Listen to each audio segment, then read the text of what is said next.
My son and his wife moved me into the basement, so I sold the house they thought they would inherit, and then the ceiling is low, the air is colder than I remember, and the only light in the room seeps in through a small rectangular window that barely clears the dirt line outside. I stare at the concrete wall behind my bed, wondering how it's come to this, how I, Margaret Holloway, 68 years old, retired nurse mother of one, have ended up sleeping in my own basement, like an afterthought. They told me it was temporary. My son said it with a gentle hand on my shoulder, a rehearsed calm in his voice. Just while we finish up the upstairs renovation, Mom, you'll be more comfortable down here with your own space. My daughter-in-law, with that voice she uses when she's being fake sweet, added we even got you a mini fridge. They'd already moved my dresser before I could say no. I hadn't even unpacked my last box from selling my old condo. Your home is with us now, they said. I smiled and nodded, like a grateful mother should, swallowing that sinking feeling. But home doesn't echo like this. Home doesn't smell like damp laundry and mildew. I watch the dust drift through the lone beam of light as I sit on the edge of the twin bed they bought for space efficiency.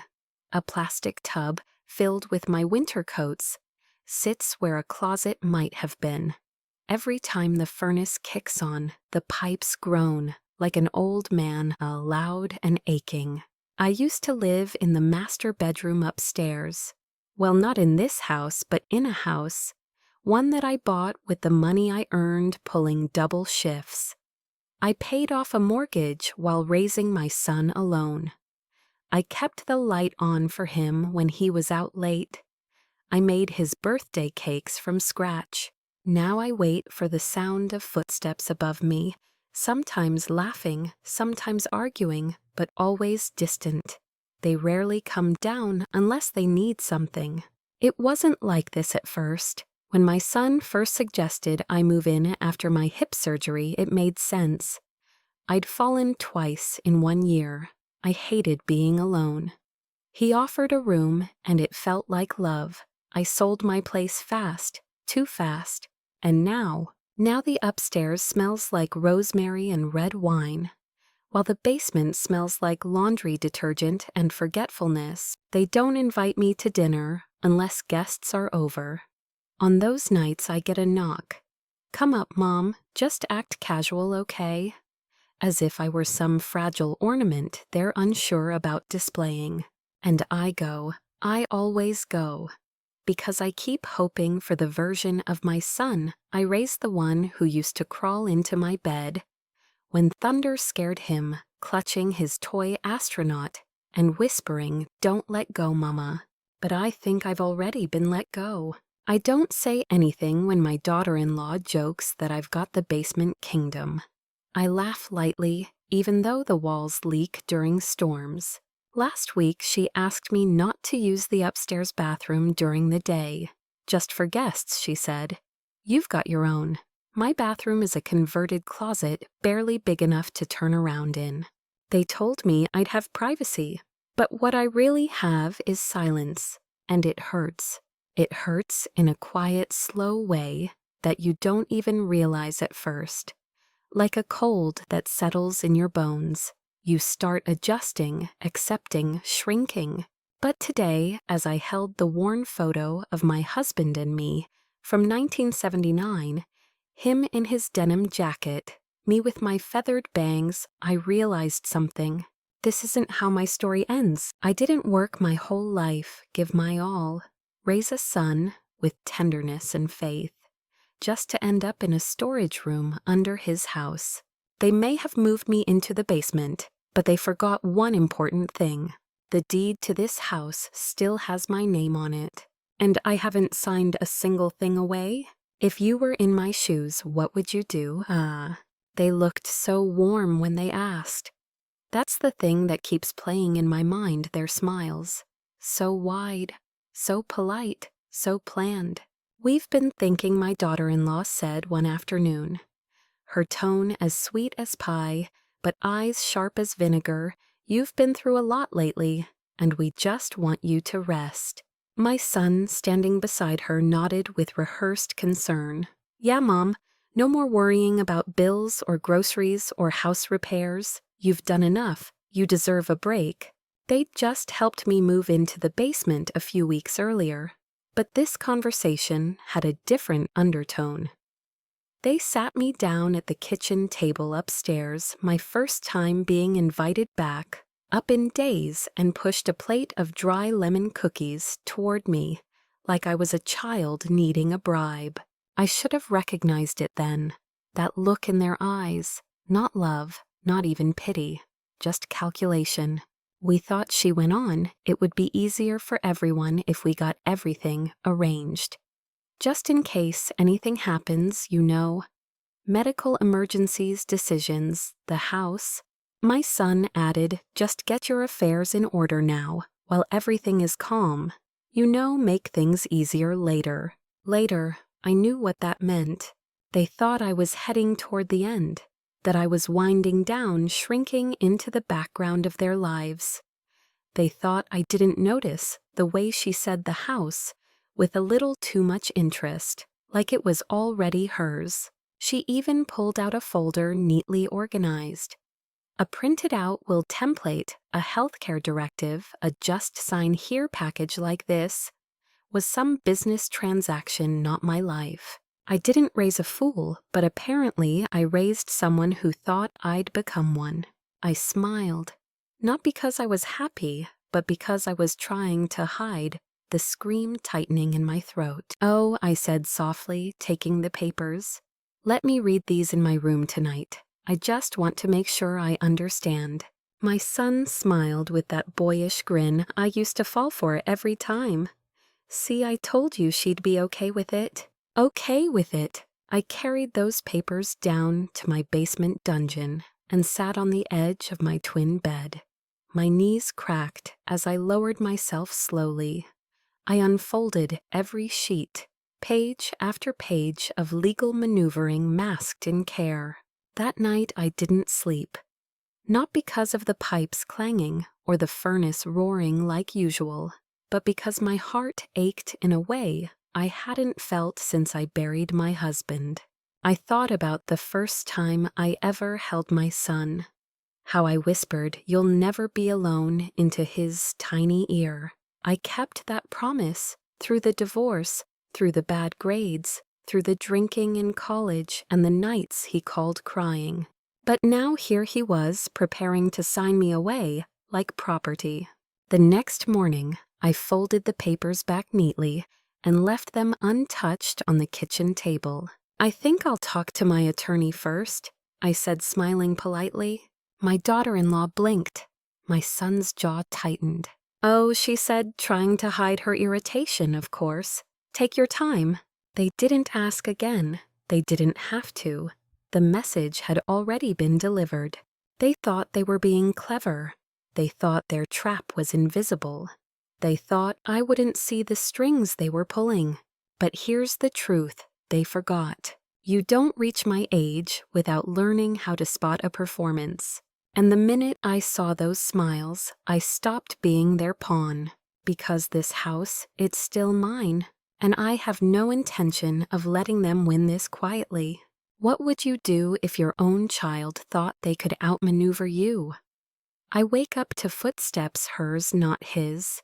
I can tell by the heel click, the way she stomps when she's annoyed. Always just heavy enough to remind me she's above me, literally.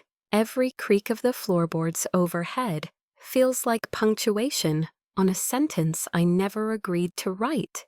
But once this was my house, I walk these halls in my mind how they used to be. The kitchen smelled like cinnamon and morning coffee. The windows opened wide in the summer, and my son's muddy shoes used to line up by the door, drying after football practice. I painted these walls. I picked these curtains. I raised a boy here and taught him how to become a man. Now I'm just the shadow who lives downstairs. I only go up when I'm told. I don't want to cause trouble. I don't want to start arguments. But every time I climb those stairs and catch a glimpse of what my life used to be, it hits me like a slap. The chairs are different now, sleek, hard modern, cold. The family photos that used to hang on the wall have been replaced by framed motivational quotes. Grind now, rest later, hustle and heart. It's like they scrubbed the house of anything soft. They even changed the curtains. Took down the ones I sewed, myself replaced them with gray linen drapes that look like they belong in a dentist's office. I stood in the hallway one morning just staring. It was early before they'd come down for work. The sunlight hit the spot on the wall where my wedding photo used to hang, and I almost reached out to touch it, but it wasn't there. "You're up early," she said from behind me, startling me. I turned, couldn't sleep. She gave me that tight smile, the one she uses when she wants to be done with a conversation before it starts. "The thermostat's a little high. We're trying to keep bills low this month. Translation, go back downstairs?" I did, but I left my hand on the banister a little too long. That night I noticed they'd installed a smart lock on the upstairs door, the one that led to the basement stairs. They didn't say anything, but I heard the click when it locked. I wasn't even worth a conversation anymore, so I made my own. I started talking to the house, out loud when no one was around. I remember when I painted that banister, I whispered one night, running my fingers along it. Took me all day. Had to hold the brush with my bad wrist. In the laundry room, I whispered you were my hiding spot when I needed to cry. And in the backyard, when they weren't home, I sat on the cracked patio stones and told the roses. He proposed to me right here after Sunday Mass. He used a fake ring because he couldn't afford a real one yet, but he swore he'd buy me the real thing one day. He never did, but I didn't care because I had love, I had warmth, and now I have concrete walls and ceiling pipes. But not for long, because every time they mention their house, every time she says once we redo the floors, every time he nods like this is already theirs, I remember what they don't, that I bought this house in 1991, 3 years after my husband passed, that I made every mortgage payment with my own 2 hands, that the deed is in my name alone. They never asked me to put them on it. They just assumed, like everything else. And assumptions can be broken, just like silence. I touch the banister again as I head back downstairs. This time I smile. They think I'm weak. They think I'm passive. They think I'm grateful. But all I'm doing is remembering and quietly, patiently waiting for my moment. If someone slowly erased the life you built one decision at a time, what would you do? It didn't happen all at once. People never disappear from your life in a single moment. It's a slow erosion, like paint peeling off the walls, like wallpaper bubbling from the corners. The first sign was the coffee. Every morning for the first 2 weeks they brought a cup down. My son sometimes, my daughter-in-law less so. Lukewarm, too much sugar, but still it was something, a gesture. Then it stopped. I woke up one morning and waited. I kept glancing at the stairs, listening for the creak, the knock, the faint mom nothing. That was the first morning I made my own instant coffee with tap water in a chipped mug. The next sign was the calendar. I'd always marked my son's birthday with yellow highlighter, even before he had kids of his own. I baked for him every year, even when we lived in different towns. Chocolate cake with peanut butter frosting, always. This year I made the cake in the basement, bought all the ingredients myself, and waited until they left the house for the day. I crept upstairs like a thief in my own life. Poured the batter, waited for the scent to fill the kitchen, just like before. That night I set the cake on the counter. They didn't say a word, not even a thank you. I stood in the hallway just watching. My daughter-in-law opened the fridge, looked at it like it had appeared by magic, and shoved it aside for a bottle of white wine. My son didn't even glance at it. That was the night I cried in the laundry room. I sat on a bucket with detergent stains on my pants, clutching a dish towel like a handkerchief, and wondered when exactly I had become invisible. They still talk to me occasionally. Could you switch the laundry? Do you mind feeding the dog while we're out? The plumber's coming. Monday, can you be here to let him in? But no one asked how I was sleeping. No one wondered if I missed my friends. No one even asked if I was okay.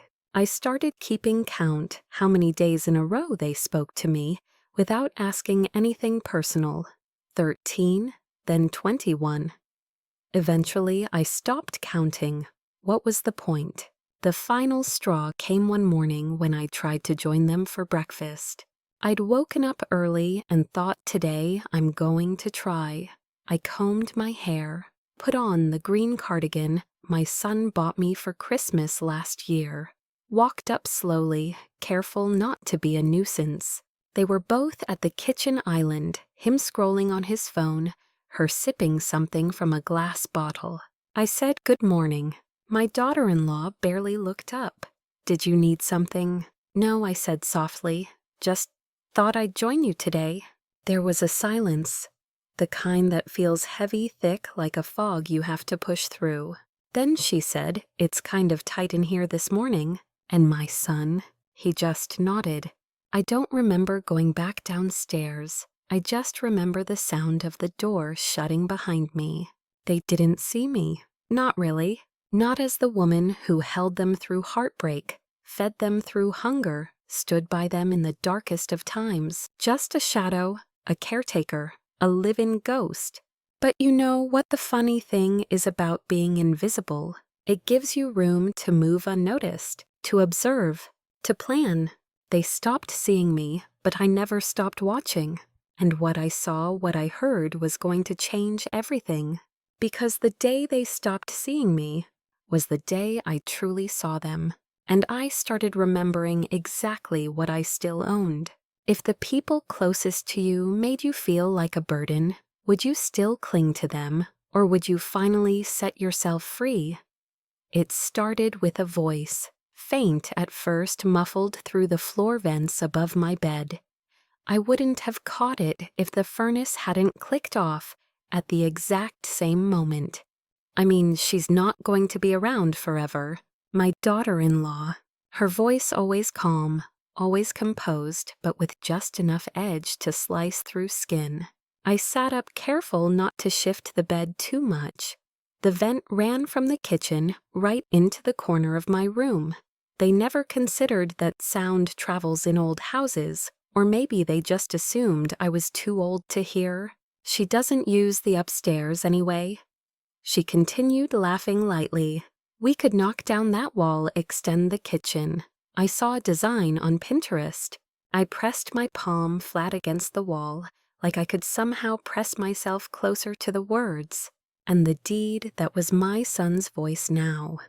Uneasy, like a boy being led somewhere he knows he shouldn't go. I asked her about it, remember? She brushed it off. You said she didn't have a will.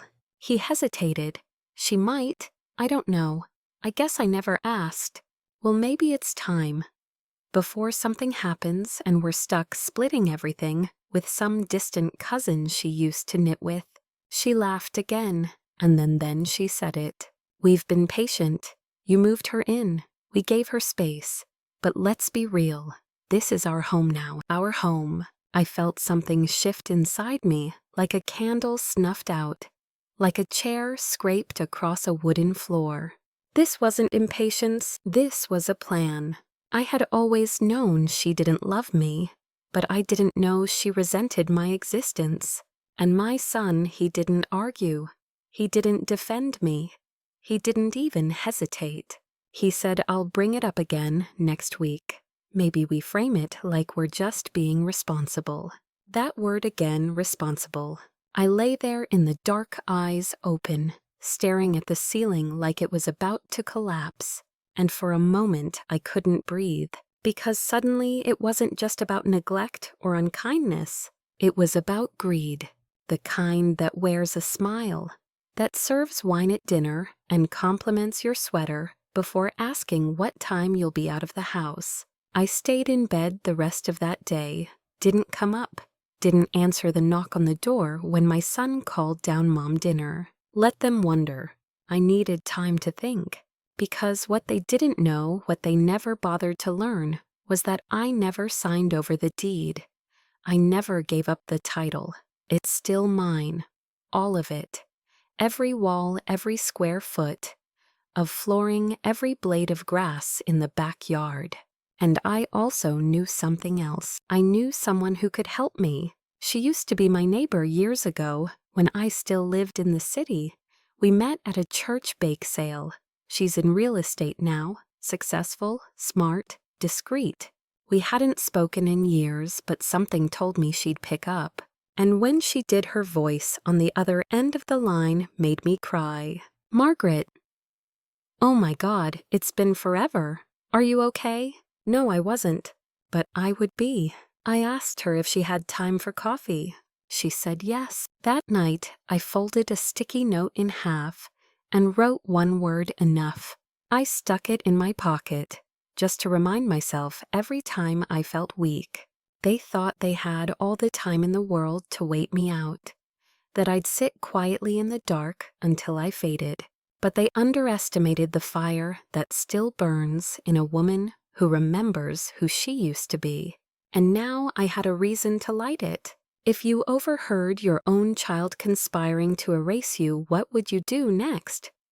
The coffee shop was quiet, tucked behind a florist and a framing store that had gone out of business last spring. A place people forget about, which is exactly what I needed. I arrived early, sat by the window, and watched the light shift across the empty sidewalk, like time itself was waiting with me. Then she walked in, Carla Bennett. Same bright eyes, same confident stride. She hadn't changed much. I felt older instantly, but also steadier. Like her presence pressed the years back into shape. "Margaret Holloway," she said, wrapping me in a hug that smelled like expensive perfume and something sweeter, cinnamon maybe. "Look at you, still graceful as ever." "I don't feel it," I replied, managing a smile. We ordered coffee black for her, decaf with cream for me. She didn't ask what brought me here, not right away. That's how you know someone truly knows you, they wait. But when she did ask, it was just 4 words. "Tell me what happened." So I did. I told her about the basement, about the smiles, about the "just sign here" folder.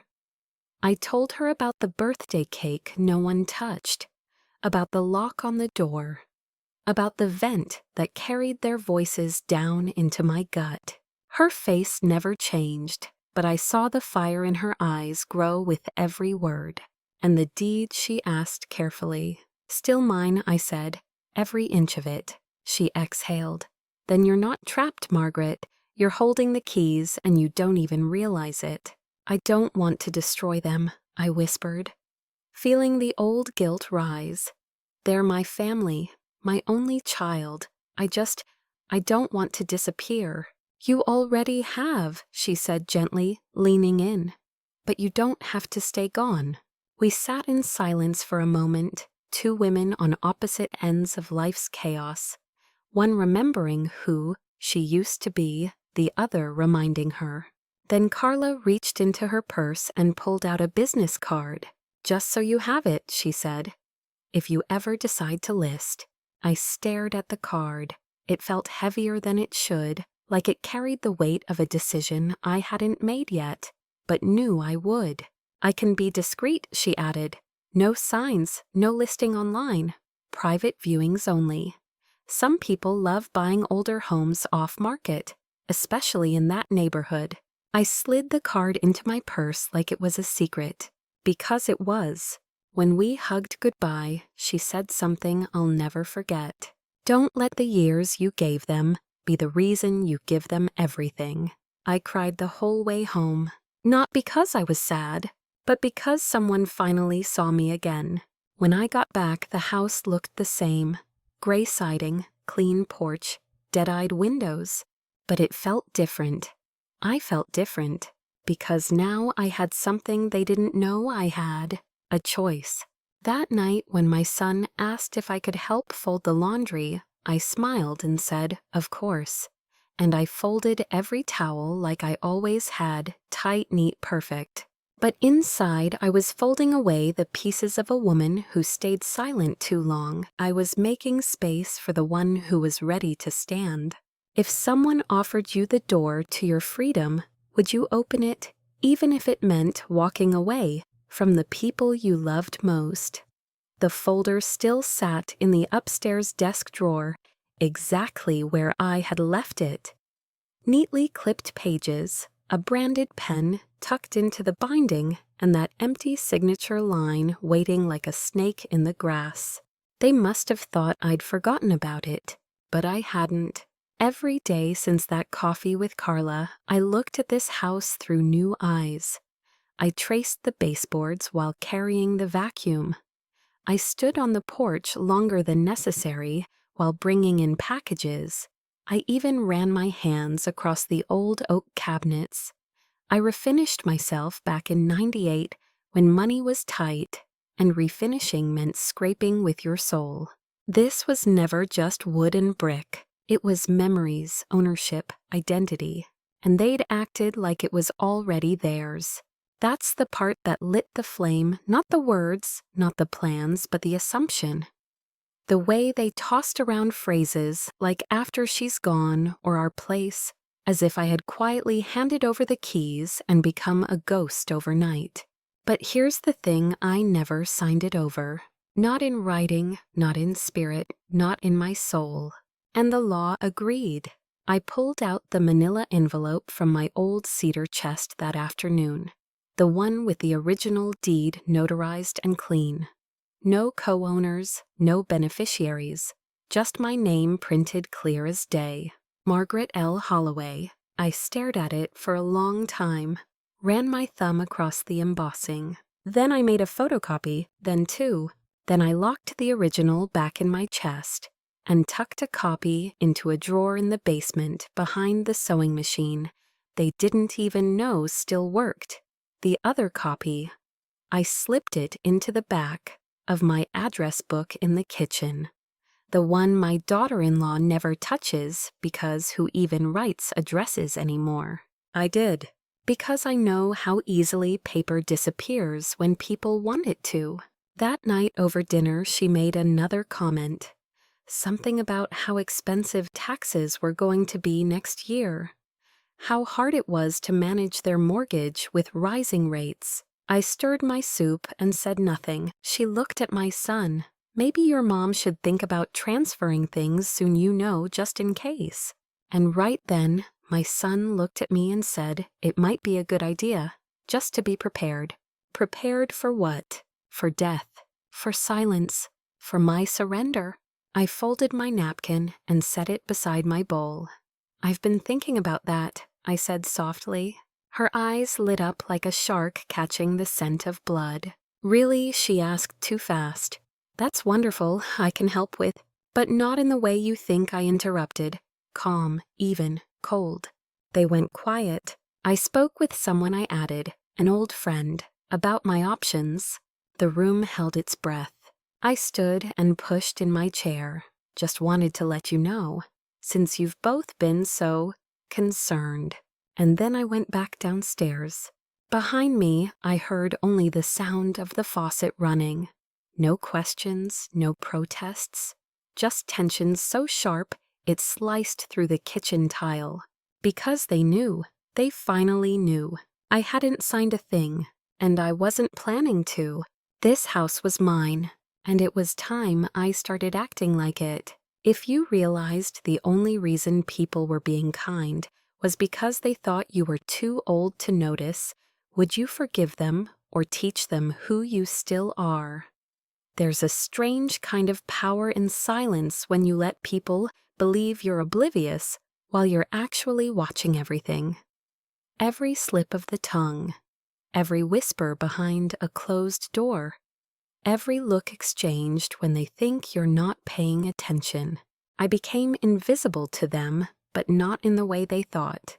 I wasn't lost or confused. I was listening. I was waiting. I played the part so well. I smiled when they mentioned future renovations. Like I hadn't already met with Carla a second time.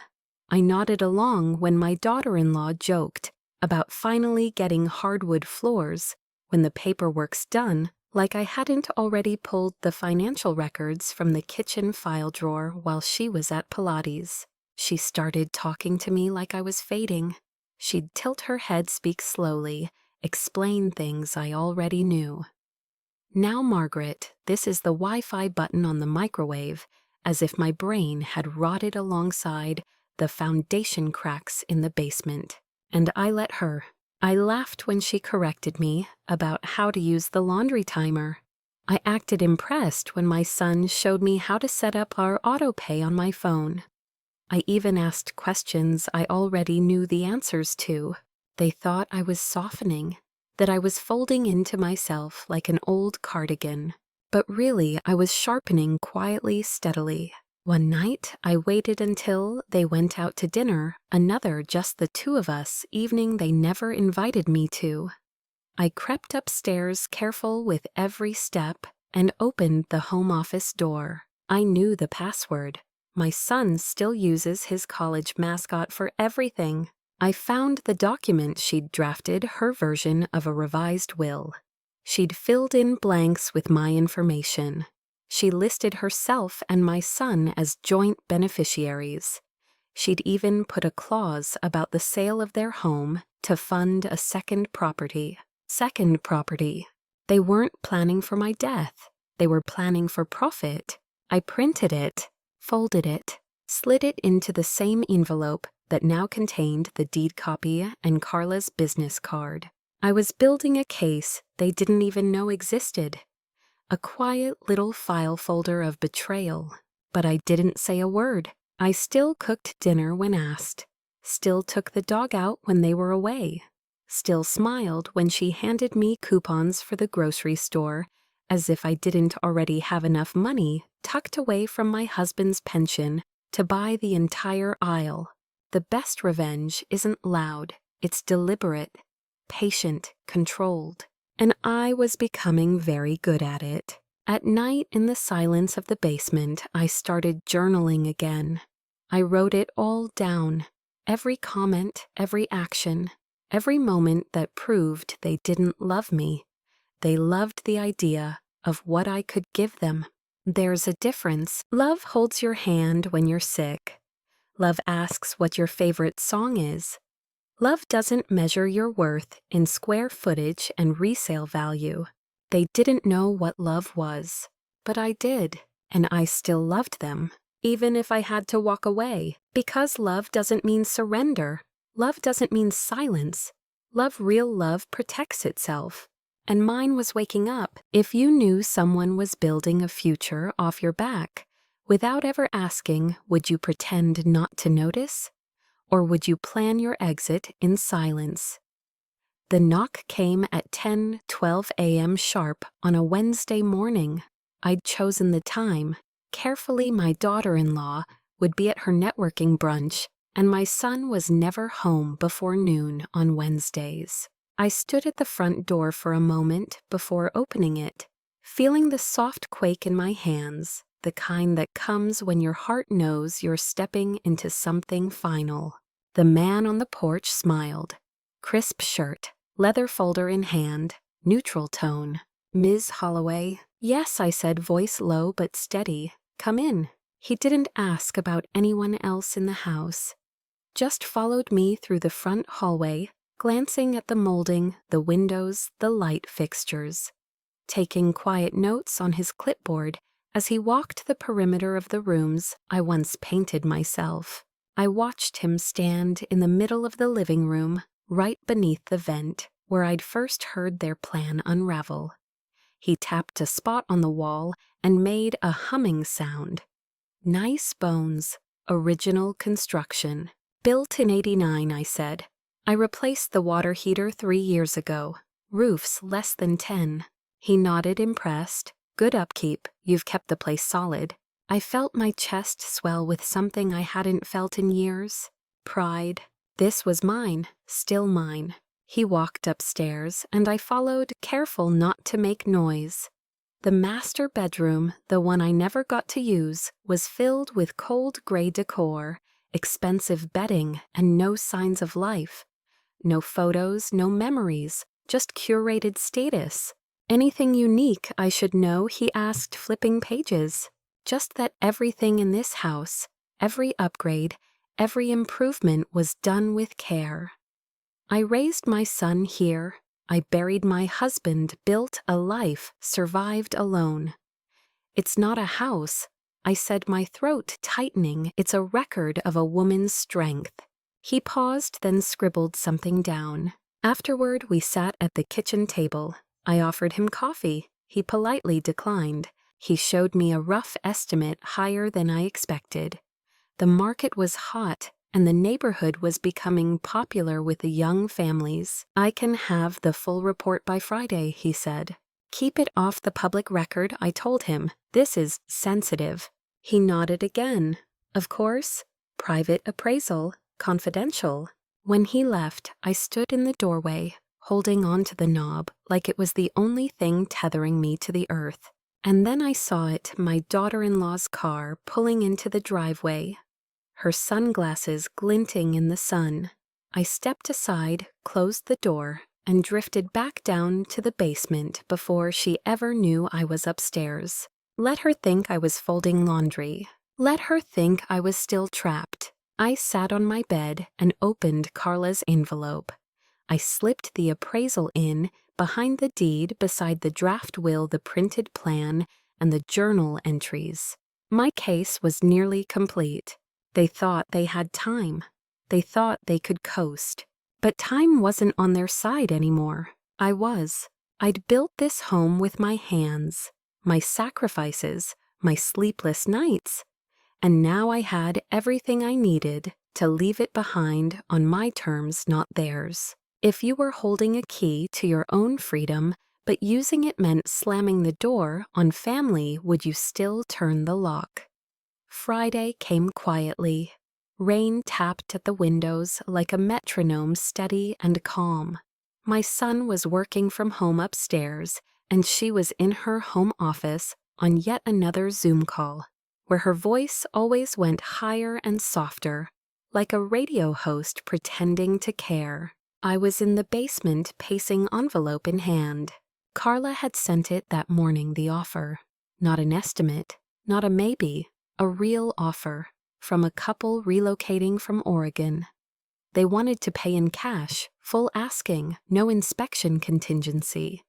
They'd seen the private listing Carla sent and said the house reminded them of where they'd raised their first child.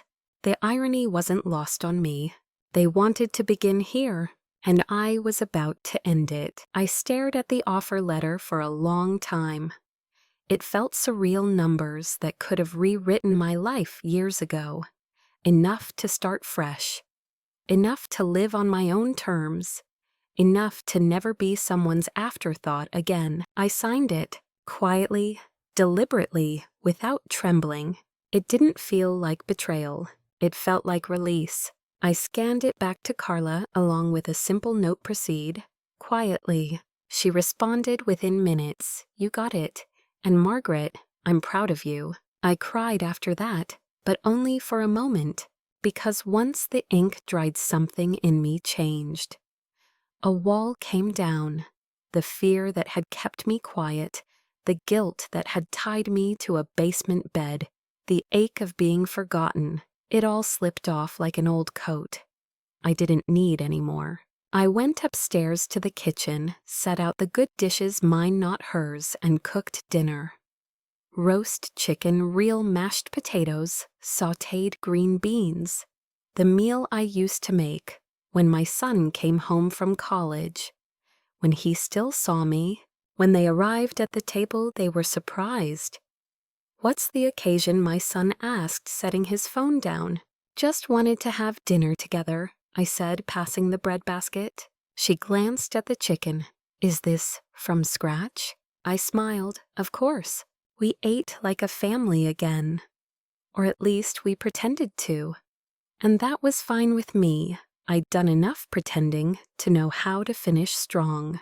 After dessert lemon bars, his favorite, I smoothed my napkin and said, "I have something I want to share." They both looked up. I reached into my sweater pocket and pulled out the offer letter folded once. Their eyes locked on it the moment it hit the table. "What is this?" she asked, already suspicious. My son picked it up, reading silently. Then softly, "You're selling the house." I nodded, calm, clear, yes. "But to who?" she asked, her voice rising. "Why?" "Because I said. Because it's mine, because I listened.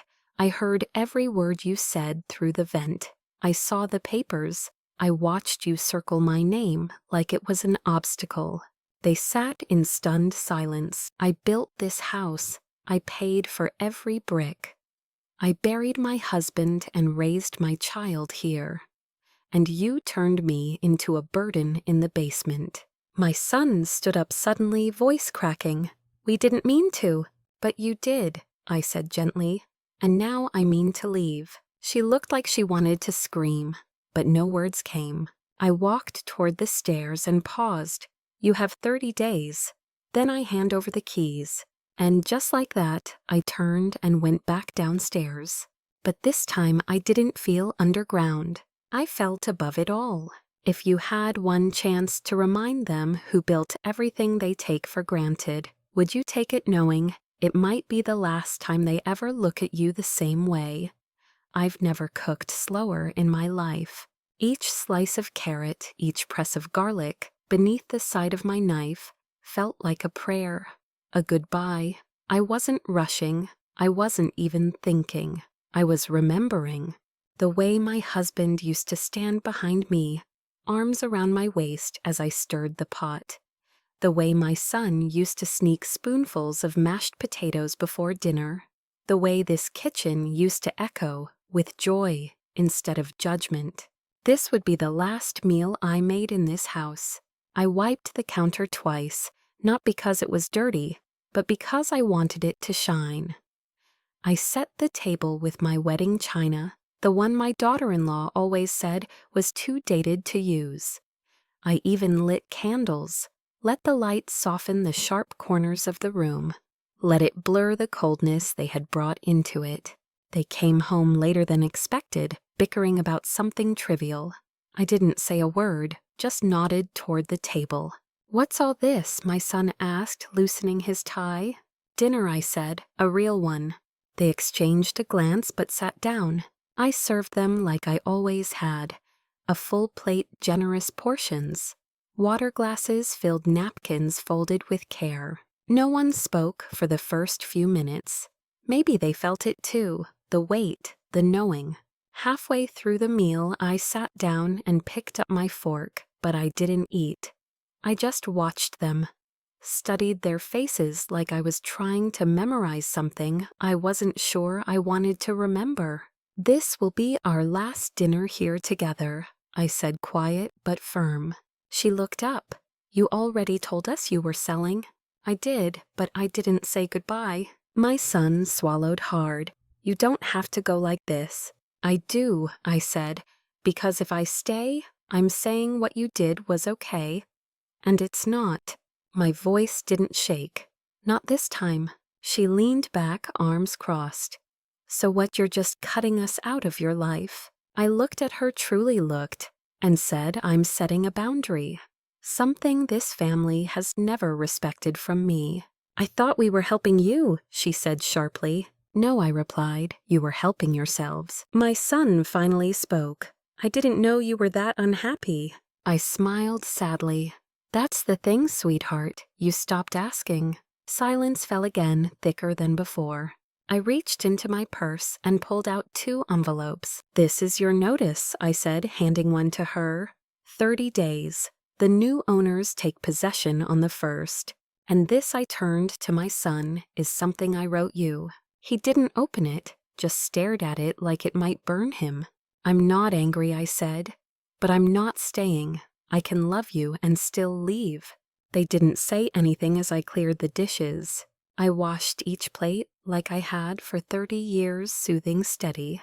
But this time when I dried my hands, I didn't turn back. I walked out of that kitchen like a woman reclaiming her name. The house was still mine, but not for much longer. And what I was leaving behind wasn't the home. It was the version of myself who believed she had to earn space in her own family. That woman was done. If you were offered one last chance to speak your truth, even if it changed everything, would you? I stood at the front door the morning after they moved out. The house was silent, truly silent for the first time in years. No footsteps, no whining from upstairs about laundry or dishes. No passive-aggressive sighs drifting down the staircase. Just me. The carpet still held the faint outline of their couch. The walls, stripped of their art, looked softer somehow, like the house itself was exhaling, like it too had grown tired of being occupied by people who didn't understand its worth. I walked room to room with the new keys in my pocket, freshly cut heavy with the promise of something cleaner, quieter mine. The locks had been changed that morning. I stood beside the locksmith as he twisted the last bolt into place, his hands quick and efficient.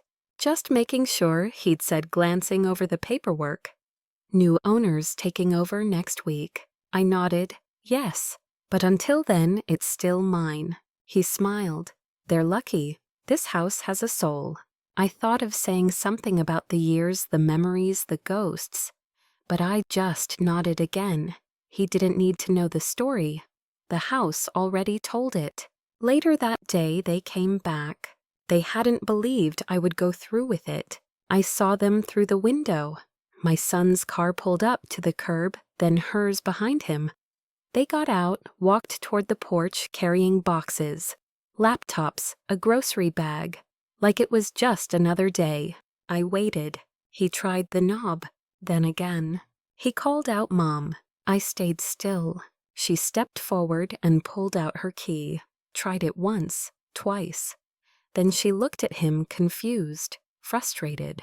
He called again, louder. Mom, what's going on? I stepped forward slowly and opened the front door halfway. Just enough. The locks have been changed, I said. Calm, measured. Like someone reading the final sentence in a story that had gone on too long. You can't be serious, she snapped, already angry. We live here. No, I said. You stayed here, I lived here. My son looked stunned, hurt, a boy again. Where are we supposed to go? I sighed, not cruelly, just with the exhaustion of a mother who's been asked for one thing too many times. There's money in the envelope I left you, enough for a deposit somewhere else. I also paid for a storage unit for 60 days. That's more than fair. He took a step forward. You didn't have to do it like this. I did, I said, because when I tried to do it gently, you didn't listen. When I hinted, you laughed. When I asked, you ignored me. She cut in. You're overreacting. No, I said, soft but sharp. I'm reacting. For the first time in years. He looked down at the porch. This was supposed to be our home. I almost answered. You stopped treating it like home the moment you made me feel like I didn't belong in it. But I didn't. He already knew. Instead, I said, I wish you both peace, but I need mine more. And I closed the door. I didn't slam it. I didn't lock it in front of them. I just shut it. Quiet, final. Then I walked through the house one last time, touching the places where love had once bloomed. The edge of the hallway, where I'd marked his height in pencil. The pantry door I'd opened 10,000 times. The back window, where the sun always hit just right at 4 p.m. This was my goodbye, Not to the house, to them, because they no longer held a place inside me. If the door you needed to close was the same one your family kept open, only for themselves would you still shut it. The cottage was small, nothing fancy, one story with creaky floorboards and mismatched cabinet handles. But the walls were mine, the keys were mine, the name on the lease mine. It sat just outside of town near a lake I used to visit as a girl. Back then, my father would bring us in this summer, and we'd eat watermelon on the dock while the water slapped against the wood. I hadn't seen that lake in over 40 years, until now. I unpacked slowly, one box at a time, no rush, no one waiting on me, no upstairs footsteps, no door slamming, no passive-aggressive requests about the laundry detergent I used. Just me. I set up the kitchen first, my plates, my mugs, the chipped teacup with the little blue flower that had followed me from apartment to house to basement, and now finally back to the sunlight. I bought a rocking chair for the porch, paid in cash. A cushion soft and wide sat on it now like a throne made for a queen no one thought still mattered. Every morning I brewed coffee the way I liked it, strong, hot, no cream. I sipped it on the porch wrapped in an old shawl that smelled like cedar and lavender. The lake shimmered in the distance, just visible between 2 rows of pines. The silence here wasn't like the silence of the basement. It wasn't hollow. It was peaceful. And for the first time in years, I didn't feel like a guest in my own life. I took out the envelope I had carried through everything, my quiet arsenal, the deed, the offer, the will. She tried to write my journaled pages of heartbreak. I burned it in the fire pit that first night, not out of anger, but as a ritual, a cleansing. I didn't need to carry proof anymore. I'd lived it, survived it, overcome it. A few days later, Carla called. The sale closed, funds are in the account. It was done. No more waiting, no more tolerating, no more surviving in corners. I spent that afternoon walking along the edge of the lake. The wind was sharp, but I didn't mind. I stretched my arms wide, let the breeze carry away the dust of the life I'd shed. I thought about my son, about the way he looked at me that day on the porch, stunned and searching. Would he ever understand? Maybe not. But this wasn't about understanding. It was about freedom, mine, and it had a name again. Margaret L. Holloway. If you could start again, not as someone's mother, someone's obligation, someone's convenience, but as yourself, would you have the courage to take the first step? The first call came 5 days after the move. I recognized the number, of course. My son had never changed it. I let it ring, no voicemail. The second call came the next morning. This time a text followed. Can we talk? I didn't respond. I wasn't trying to punish him. I was just not ready. Not after years of being the one to patch things to bend, to smooth over what they cracked.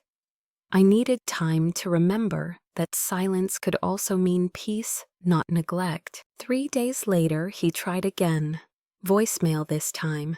His voice was quiet, the way it used to be after he scraped his knee as a boy and didn't want to cry. Mom, I am sorry. I didn't know how bad it was. I guess I thought you were okay. We didn't mean to make you feel unwanted. I'm trying to figure it out. I listened twice, then saved it. Not because I wanted to relive it, but because it was the first honest thing he'd said to me in a long time. She never called, not once. That didn't surprise me. People like her don't apologize. They rearrange the truth until it flatters them. But my son, he tried. On the 7th day, I picked up. The line was quiet at first. Then Mom. Yes, I said. His breath caught. I didn't think you'd answer. I wasn't sure I would, I replied. He hesitated. Can I come see you? I looked out at the lake. the way it curled like a question around the land. A part of me longed to say yes, to open the door, to fix everything with a warm meal and a long hug like we used to. But another part, the part that finally knew her worth, held steady. "Not yet," I said gently. "I need time to be by myself. I need to learn how to just be me again." He was quiet. I could hear his thoughts fighting each other. "I understand," he finally said. I miss you. I miss who we used to be," I said. "I hope we find our way back. But we'll do it on my terms now." "I know," he whispered. "I really do." After we hung up, I didn't cry. I just sat with the stillness. It wasn't closure, not yet, but it was a crack in the wall, just enough light to see what healing might look like.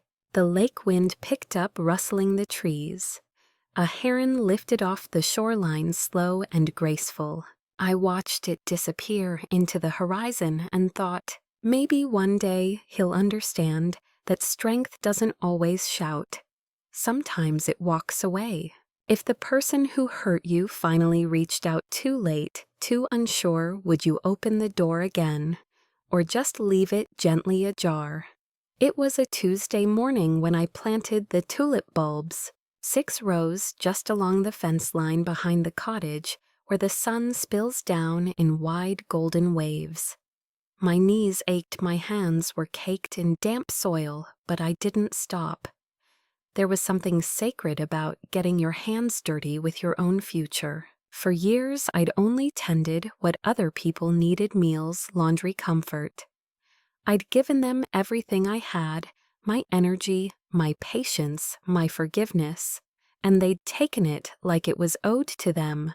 But that day, I gave something back to myself. I dug deep. I laid each bulb in its little nest of earth. I didn't rush. I wasn't on anyone's clock. A neighbor strolled by and waved. "New in town?" she asked. I nodded, brushing hair from my face. "New, but not young." She laughed. "Best kind of new there is." We talked for 20 minutes by the gate. She invited me to a book club, gave me her number, called me Miss Margaret like I was someone worth knowing, worth remembering. When she left, I sat on the back step and looked out over the garden I was building, not just with tulips and soil, but with moments that were finally mine. That night, I made dinner with no one else in mind, just me. Salmon and roasted squash, a glass of red wine. I lit a candle, not for company, but for myself. I wrote in my journal like I always did. Today, I remembered what it feels like to be seen, not by someone else, by myself. It wasn't a grand ending. There was no dramatic sunset or soaring music.